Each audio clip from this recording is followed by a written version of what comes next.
ঢুকছে? ঢুকবো তো একটু পরে না? ছাত্রছাত্রীরা ছাত্রছাত্রীরা ঢুকে নাই তো এখনো? 10 জন ঢুকছে। প্রিয় ক্লাস 9-এর ছাত্রছাত্রীরা, তোমরা এখন যারা অনলাইন ক্লাসে প্রবেশ করেছো তাদেরকে আন্তরিক শুভেচ্ছা জানিয়ে আমাদের আজকে ক্লাস 9-এর ইংলিশ সেকেন্ড পেপারের গ্রামার পার্ট অংশের ট্রান্সফরমেশন অফ সেন্টেন্স এখান থেকে ভয়েস সেন্স দেখাচ্ছিলাম। তা আজকে কিছু ব্যতিক্রম রুলস আমরা আলোচনা করব। এরপরে আরো আরেকটা ক্লাসের প্রয়োজন আছে, আগামী সপ্তাহে হয়তো দেব, যে পরীক্ষায় আসার উপযোগী সেন্টেন্স বেশ কিছু আমি লিখবো। আমরা জাস্ট এতদিন যতগুলি শিখতেছি এগুলি একটা নিয়ম নীতি বা রুলস এর ভিতরে আসলে ভয়েস সেন্সটা কিভাবে পরিবর্তন হয় সেই ধরনের কিছু দেখছি, খুব ইজি শব্দ দিয়ে, ইজি সেন্টেন্স দিয়ে। এই জন্য ইজি সেন্টেন্স যারা পারে তো তারা পারেই, আর যারা পারে না তাদের ভীতি কাটানোর জন্য এই সহজ সরল সেন্টেন্সগুলি আনা হয় এবং এগুলি দ্বারাই আলোচনা করা হয়। মূলত পরীক্ষায় এই ধরনের না, আরেকটু যেহেতু 9-10 আরেকটু কঠিন ধরনের বাক্য বা একটু জটিল বাক্যগুলি প্রয়োগ করা হয়। তো সেরকম জটিল কঠিন বাক্য আমি 20-25টার মতো সিলেক্ট করে আগামী ক্লাসে দেখাবো। তা আজকে এই ভয়েস সেন্সের কিছু ব্যতিক্রমী যে রুলস গুলি আছে সেগুলি আলোচনা করব। আশা করি পুরো ক্লাস দেখে তোমরা বুঝতে পারবে।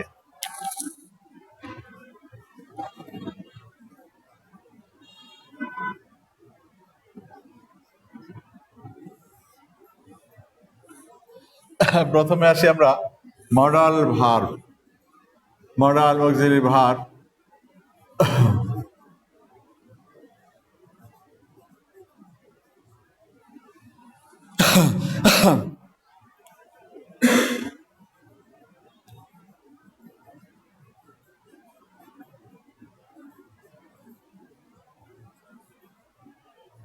মডাল অক্সিলারি ভার্ব গুলি আসলে কি কি এটি একটু জানা প্রয়োজন।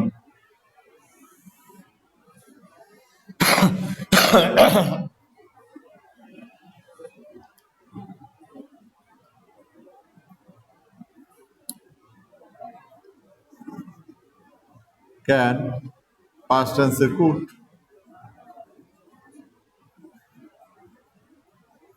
মে পাস্ট টেন্সে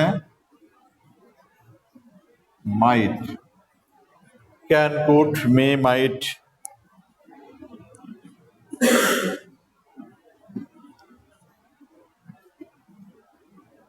shall, should, will, would, can, could, may, might, shall, should, will, would, must,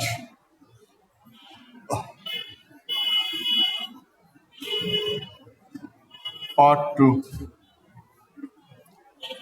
এইভাবে আরো কিছু মডেল আওতায় পড়ে, সেগুলি এরকম ডিয়ার টু, নিড টু, এরপর আছে is to, am to, are to, has to, have two,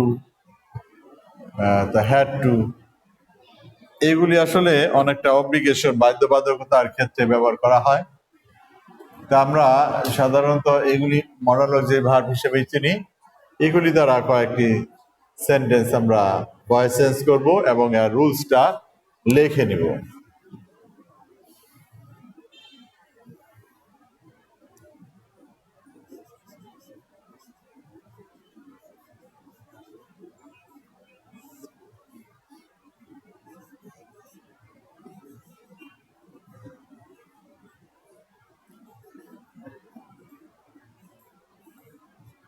I can do it,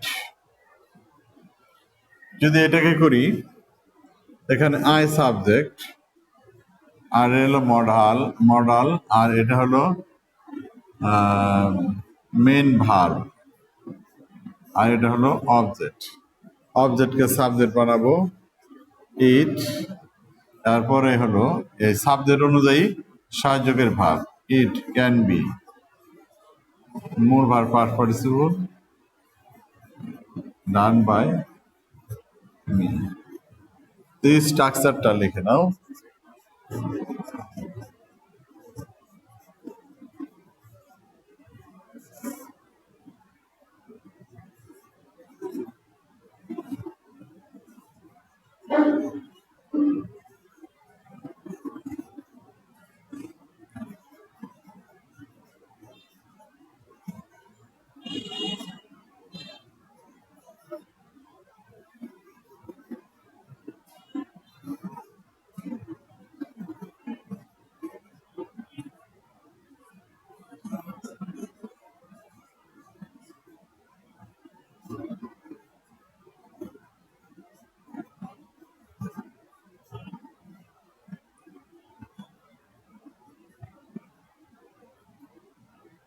object মূলত মডালের পরে যে বি হবে এটাই হলো মূল কথা। ক্যান থাকলে ক্যান বি, মে থাকলে মে বি, মাইট থাকলে মাইট বি, শ্যাল থাকলে শ্যাল বি, শুড থাকলে শুড বি, ঠিক তেমনি উইল থাকলে উইল বি, উড থাকলে উড বি, মাস থাকলে মাস বি, অট টু থাকলে ought to B.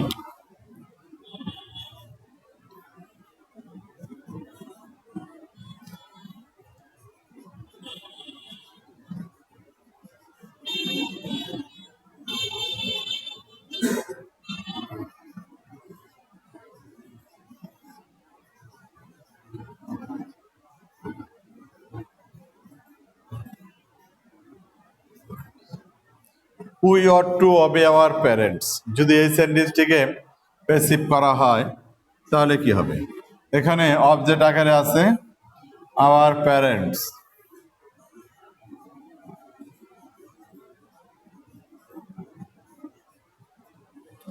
Modal verb হিসাবে এখানে আছে অট টু।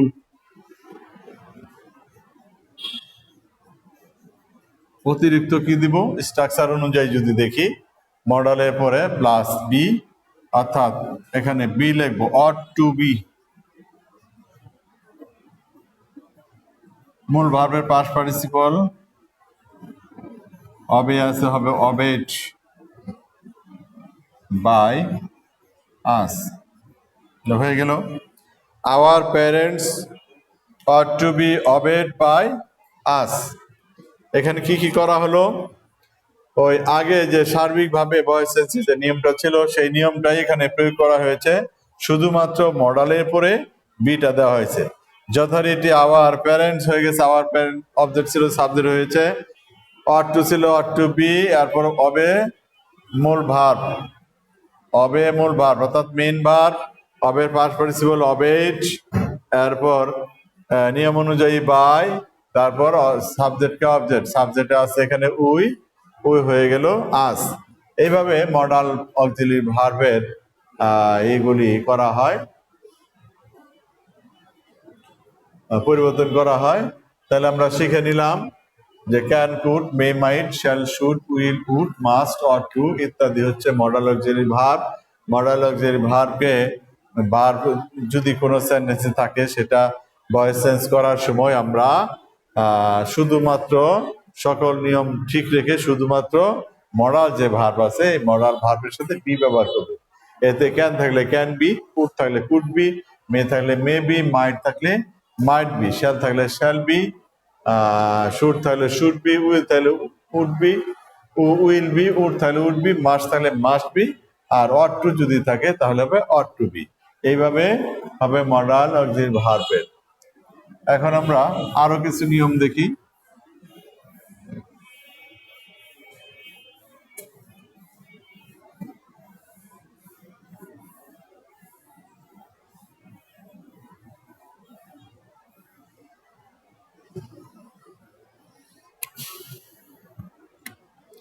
গতকাল দেখানো হয়েছিল ইন্টারগেটিভ সেন্টেন্সে না ইম্পারেটিভ দেখানো হয়েছিল, ইন্টারগেটিভ হয়তো দেখানো হয়েছে তার আগে। ইন্টারগেটিভ সেন্টেন্স কিছু ব্যতিক্রমী নিয়ম আছে, যেমন হু যুক্ত হু হু যুক্ত যদি ইন্টারগেটিভ সেন্টেন্স থাকে এটা বিশেষ একটা নিয়মের মাধ্যমে করতে হয়। আসলে প্রত্যেকটা গ্রামাটিক্যাল আইটেম কঠিন না, কিন্তু এগুলি ধারাবাহিকভাবে মনে রাখতে হবে, এটি হলো আসল কথা। তো হু হু একটু অন্যরকম ভাবে ভয়েস চেঞ্জড হয়। যেমন এক্সাম্পল দিচ্ছি,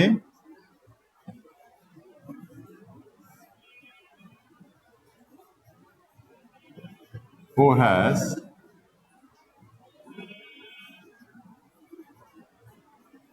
broken the glass. Who has broken the glass present perfect টেন্সের একটি সেন্টেন্স, ইন্টারগেটিভ সেন্টেন্স, হু দ্বারা এখানে স্টার্ট হয়েছে। তো হু দ্বারা যদি আরম্ভ হয় তাহলে স্বাভাবিক নিয়মে ভয়েস চেঞ্জ করা যাবে না। এর জন্য ব্যতিক্রমী নিয়ম আমাদেরকে শিখতে হবে, অর্থাৎ মনে রাখতে হবে। শেখার সাথে সাথে হয়ে যাবে, এটা মনে রাখতে হবে। হু থাকলে প্রথমেই দিতে হবে বাই হুম। বাই হুম দেখতে হবে এর কোন tense, present perfect tense. By whom present perfect টেন্সের এখানে সাবজেক্ট হিসেবে আনা হবে দি গ্লাস। দি গ্লাসের সাথে হ্যাজ এবং হ্যাভ কোনটা ব্যবহার করা যায়? দি গ্লাসের সাথে ব্যবহার করা যায় হ্যাজ। তাহলে দিতে হবে যে দি glass has by whom has, এরপরে তুমি সাবজেক্ট আনো, অবজেক্ট সাবজেক্ট আনো এখানে দ্য গ্লাস। এখানে আমি অবজেক্ট হিসাবে যে বাই হোমের কিন্তু আগেই দিয়ে দিয়েছি, সেখানে সেই জন্য এটা সাবজেক্ট আকারে ব্যবহার হয়েছে এখানে। তার আগে হলো সাহায্যের verb by whom has the glass. Perfect টেন্সের অতিরিক্ত সাহায্যের ভার্ব হচ্ছে বিং, মূল ভার্বের পাস্ট পার্টিসিপল, ইন্টারোগেটিভ সাইন। আমরা দেখি এখানে কি কি করা হলো। প্রথমে দেওয়া হলো বাই হোম, তারপর টেন্স পার্সন অনুযায়ী সাহায্যের ভার্ব হ্যাজ, তারপরে সাবজেক্ট, তারপরে বিন, এরপরে হলো ব্রোকেন। এখানে স্ট্রাকচার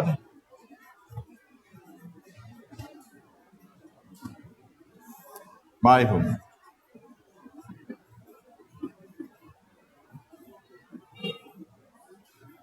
প্লাস টেন্স ও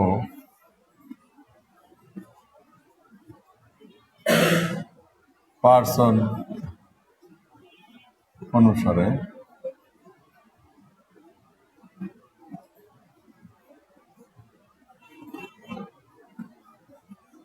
সাহায্যকারী ভার্ব প্লাস সাবজেক্ট প্লাস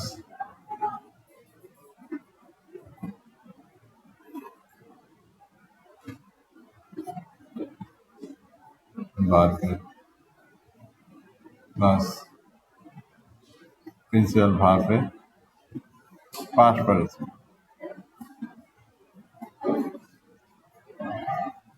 যদি থাকে এখানে মূল কথা হলো যে বাই হোম ট্রান্স পার্সন অনুযায়ী সাহায্যের ভার্ব সাবজেক্ট, সাবজেক্টের পরে অবশ্যই যদি সাহায্যের ভার্বের কিছু অংশ থাকে সে অংশটা যেমন বিন এখানে হবে, এমনিতেই খেয়াল রাখতে হবে।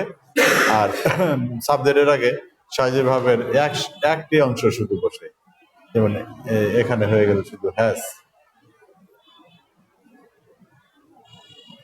আরেকটা দেওয়া যেতে পারে নাম্বার 1, নাম্বার 2,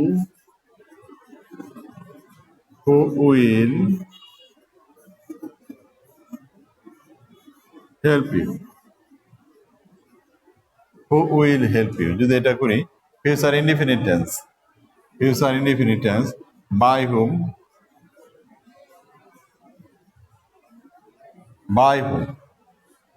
তারপর সাহায্যকের verb by whom will you be, হেল্পের পার্ট পার্টিসিপল হেল্প। আশা করি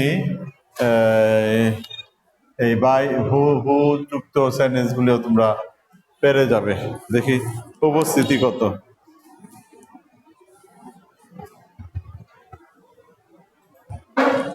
উপস্থিতি এখন 22 জন।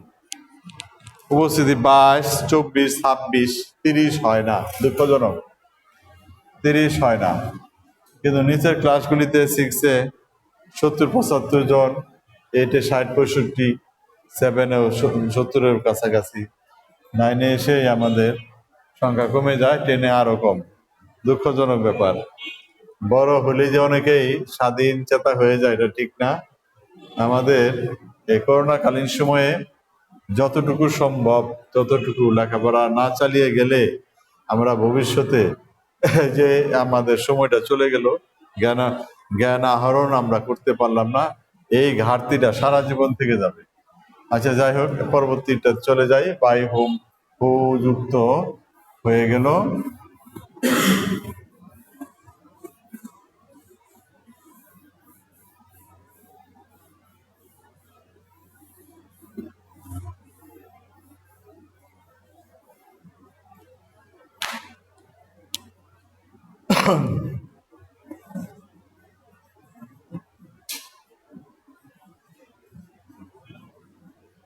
কোয়াসি পেসিভ, কোয়াসি পেসিভ খানিকটা পেসিভ হয়েই গেছে। কোয়াসি পেসিভ যদি থাকে, কোয়াসি পেসিভ ভার্ব, এই ভার্বগুলা অনেকটা পেসিভের মতো অর্থ প্রকাশ করেই ফেলেছে। এই জাতীয় কিছু সেন্টেন্স অনেক সময় হঠাৎ হঠাৎ আসে, এগুলি আমরা দেখি। কোয়াসি পেসিভ যদি থাকে তাহলে কিভাবে করতে হয়।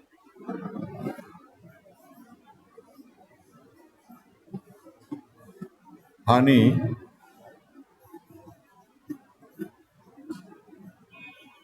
টেস্ট সুইট,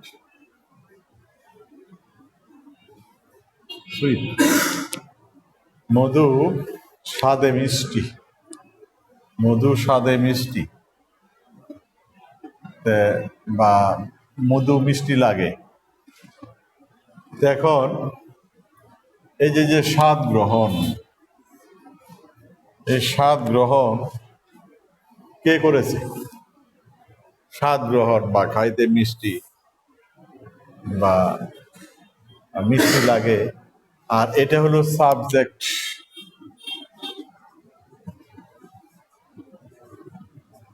সাবজেক্ট, এটা হলো ভার্ব,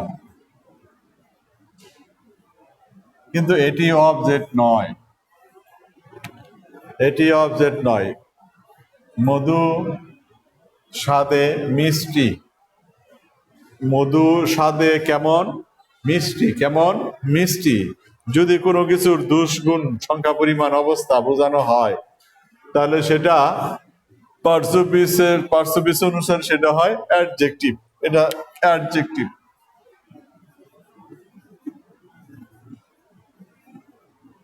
তাহলে এটা অবজেক্ট নয়। এখানে অবজেক্ট আকারে ব্যবহার, অবজেক্টের স্থানে বসলেও এটি আসলে অবজেক্ট নয়। তাহলে এখানে সাবজেক্ট ভার্ব, আর এখানে অবজেক্ট হিসাবে এখানে একটা অ্যাডজেক্টিভ আছে অবজেক্টের স্থানে। আর এই সেন্টেন্সে মধু খেতে বা মধু স্বাদে কেমন বোঝানো হয়েছে, কিন্তু এই স্বাদটাকে গ্রহণ করে সেটা কিন্তু এখানে বলা হয় নাই। যার উপরে এই কাজটা সম্পন্ন হতো সেই হতো অবজেক্ট। অবজেক্ট, এখানে আমরা অবজেক্ট পাচ্ছি না, কিন্তু সাবজেক্ট পাওয়া যাচ্ছে মধু। সাবজেক্টটাও আসলে এখানে সাবজেক্ট স্থানে ব্যবহার হয়েছে, এবং এটা সাবজেক্ট হলেও এটাই আসলে অবজেক্ট। কেমন অবজেক্ট? এই যে এই স্বাদটা গ্রহণ কার উপর করা হয়? স্বাদটা গ্রহণ মধুর উপর করা হয়। অর্থাৎ আমরা যদি ক্রিয়াকে কি এবং কাকে দ্বারা প্রশ্ন করি তাহলে যে উত্তর পাবো সেটাই হচ্ছে অবজেক্ট, আর ক্রিয়াকে কে দ্বারা প্রশ্ন করলে যে উত্তর পাওয়া যাবে সেটা হলো সাবজেক্ট। এখানে টেস্ট স্বাদ, স্বাদ কি? স্বাদ কি? স্বাদ মধু স্বাদ। কাজে এখানে অবজেক্ট হলো মধু, আর কে স্বাদ গ্রহণ করে? এখানে কে নাই। কিন্তু এখানে ভার্বটা আমার প্রেজেন্ট ফর্মে আছে, অর্থাৎ অর্থাৎ পাস্ট পার্টিসিপল ফর্মে নেই, সেই জন্য একটা খানিকটা পেসিভ না। এই জাতীয় সেন্টেন্সকে যদি এই পুরোপুরি পেসিভ আকারে প্রকাশ করা হয় তখন এইভাবে হবে।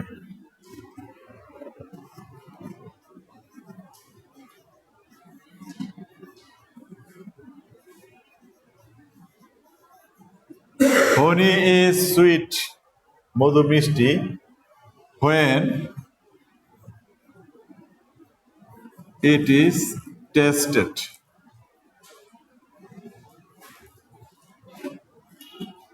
Tasted. মধু মিষ্টি যখন এটা স্বাদ গ্রহণ করা হয়, যখন এটা স্বাদ গ্রহণ করা হয়। আরেকটি কথা বলে নেই, কথা বলার ফাঁকে ফাঁকে লেখা, অনেক সময় লেখা মিস্টেক হতেই পারে। যেমন এটা ইট ছিল, টি বানানো হয়নি, এরকম মিস্টেক হতেই পারে। সেগুলি আবার ভুল হিসাবে যে এই ভুল করলো এমন ভুল সকলেরই হতে পারে। এরকম ভুল থাকলে সংশোধন করব, আর না হলে ওটা শুদ্ধভাবে তোমরা পড়ে নিবে। Honey is sweet when it is tasted. অথবা বিকল্প এইভাবেও লেখা যেতে পারে যে honey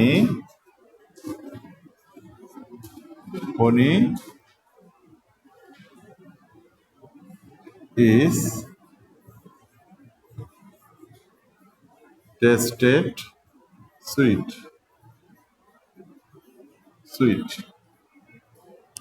এই দুই ভাবেই হতে পারে।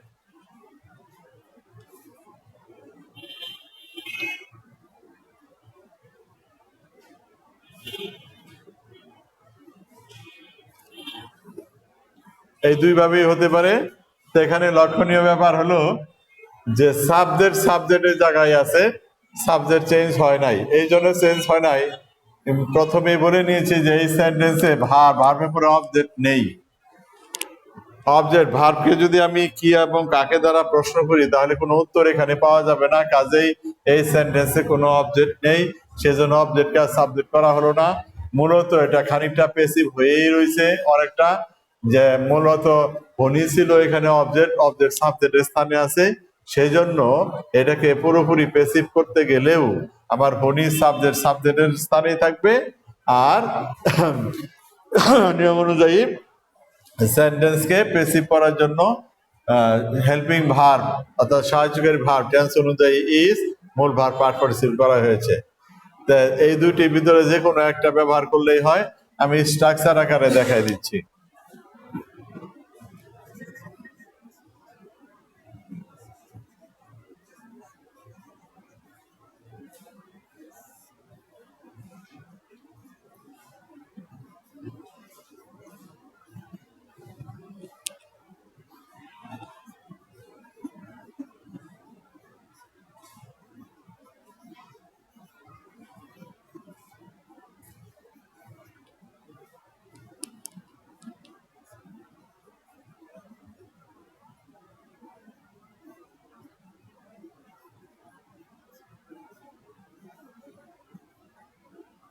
এটা সাধারণত প্রেজেন্ট টেন্সে হয়ে থাকে, সেজন্য হোয়েন ইট ইজ দেওয়া হলো।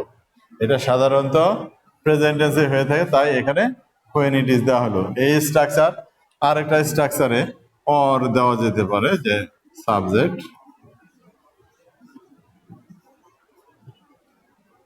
Plus verb helping verb plus verb plus আদার, এইভাবে হতে পারে। তার একটা উদাহরণ আমরা নিতে পারি, প্রাইস সেলস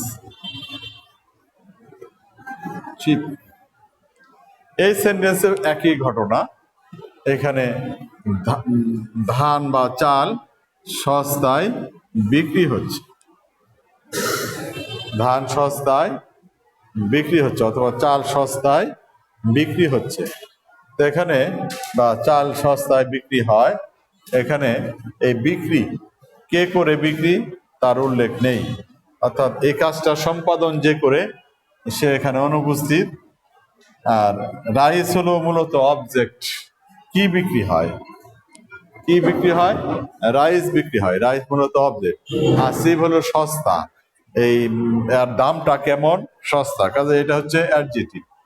এটা অবজেক্ট ছিল কিন্তু এখানে সাবজেক্ট আকারে কিছুটা কোয়াসি প্যাসিভ ফর্মে এখানে ব্যবহার হয়েছে, তাই এখানে সাবজেক্টের স্থানে আছে। এটাকে যদি করি নিচে নিচে না লিখে পাশাপাশি লিখলাম, যেহেতু নিচে আমাদের ওই রেঞ্জ ক্যামেরা রেঞ্জ হয়তো নিচে নাও যেতে পারে। The rice is cheap. চাল সস্তা। যখন এটাকে বিক্রি করা হয়, when it is sold. আমরা ক্লিয়ার অনেকটা যে rice is chip when it is sold।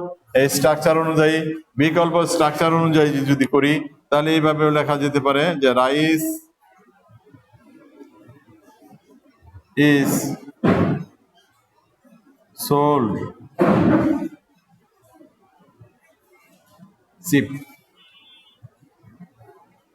Rice is sold cheap. এইভাবে আশা করি যে এই নিয়মটাও তোমরা বুঝতে পেরেছ ভালোভাবেই। এর পরবর্তী রুলসে আমরা চলে যাই।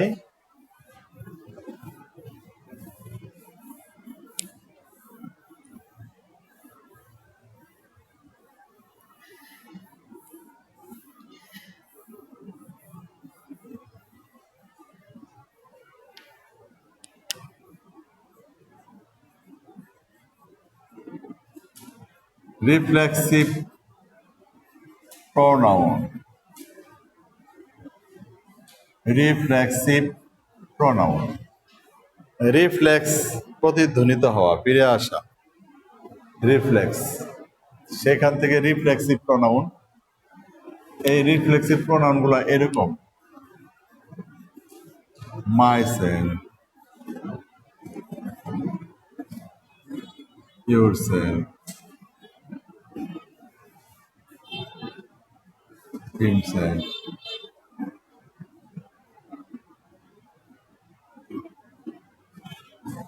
এরকম myself, yourself, himself, এই জাতীয়।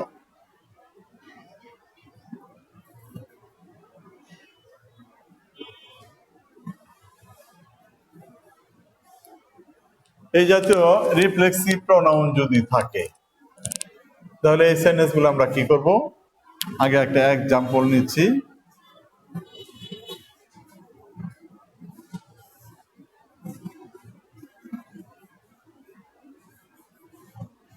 He killed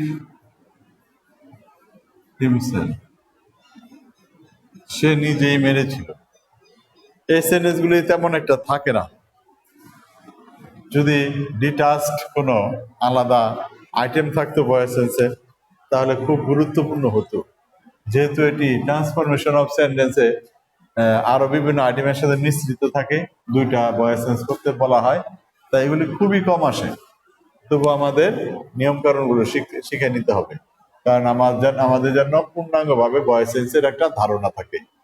he killed himself, এখানে সাবজেক্ট হলো হি, আর অবজেক্টে আছে হিমসেলফ। মূলত একই ব্যক্তি, সে নিজেই মেরেছিল, সে নিজেই মেরেছিল। এখানে সাবজেক্ট যে ব্যক্তি, অবজেক্ট সেই ব্যক্তি। সেহেতু এখানে এই জাতীয় রিফ্লেক্সিভ প্রোনাউনের হিমসেলফ অবজেক্টটাকে সাবজেক্টের স্থানে আনা যাবে না। না এনে যেভাবে আছে সেইভাবে করতে হবে। শুধু আমার সেন্টেন্সের যে ফর্ম, এই ফর্মটা প্যাসিভ অ্যাক্টিভ ফর্মে আছে, অ্যাক্টিভ ফর্মটাকে শুধু চেঞ্জ করে দিব, প্যাসিভ ফর্মে আনবো। প্যাসিভ ফর্মে আনলে কি করতে হবে? মূল ভার্ব পাস্ট পার্টিসিপল সাথে সেই সেন্টেন্স অনুযায়ী, সেই টেন্স অনুযায়ী সাহায্যকারী ভার্ব, অর্থাৎ প্যাসিভের একটা ফর্ম সৃষ্টি করব, তাহলে এটা প্যাসিভ হয়ে যাবে। হি present past indefinite tense, past indefinite tense. কিভাবে বোঝা গেল পাস্ট ইনডিফিনিট টেন্স? কোনো সাহায্যকারী ভার্ব নেই, আর কিল কিল ছিল এখানে মূল মেইন ভার্ব, এর সাথে ইডি যোগ করে এটা একটি week verb past participle past tense করা হয়েছে। আর এর পাস্ট পার্টিসিপল এইটাই পাস্ট পার্টিসিপল ফর্ম এটি। তারপরে পাস্ট ইনডিফিনিট টেন্সে হি এর সাথে হয় ওয়াজ, হি ওয়াজ কিল পাস্ট পার্টিসিপল এই কিল, এরপর একটা বাই দিতে হবে, বাই হিমসেলফ।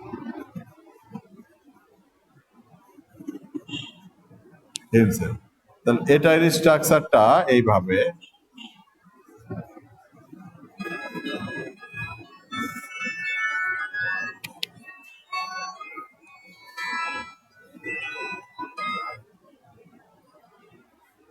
হ্যালো হ্যালো, ওয়ালাইকুম আসসালাম।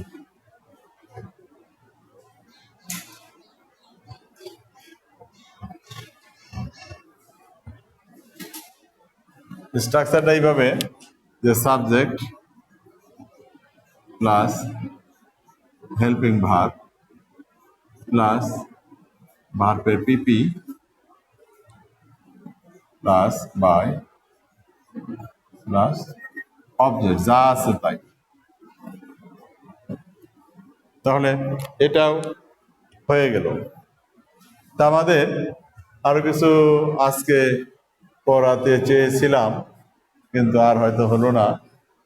আর দু একটা ব্যতিক্রম ধর্মী রুলস আছে, যেমন present participle is going to যুক্ত। আশা করি এগুলি বই দেখে নিলেই তোমরা পেরে যাবে। আর আগামী সপ্তাহে আমি ইম্পর্টেন্ট 20 থেকে 25টি পরীক্ষায় আসার উপযোগী এরকম প্যাসিভ থেকে অ্যাক্টিভ, অ্যাক্টিভ থেকে প্যাসিভ বোর্ডে লিখবো এবং সেগুলি সলভ করার চেষ্টা করব। আর সেখানে ব্যতিক্রম ধরনের যে সব কথাগুলি আসবে, যে ধরনের নিয়মগুলি আসবে, সেগুলি আলোচনা করব।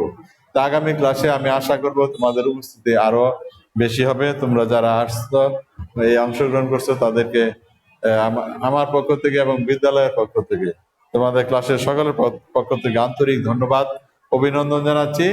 আর বিশেষ অনুরোধ রাখছি, তোমরা তোমাদের বন্ধু বান্ধবীদেরকে অবশ্যই বলবে ক্লাসে অংশগ্রহণ করার জন্য।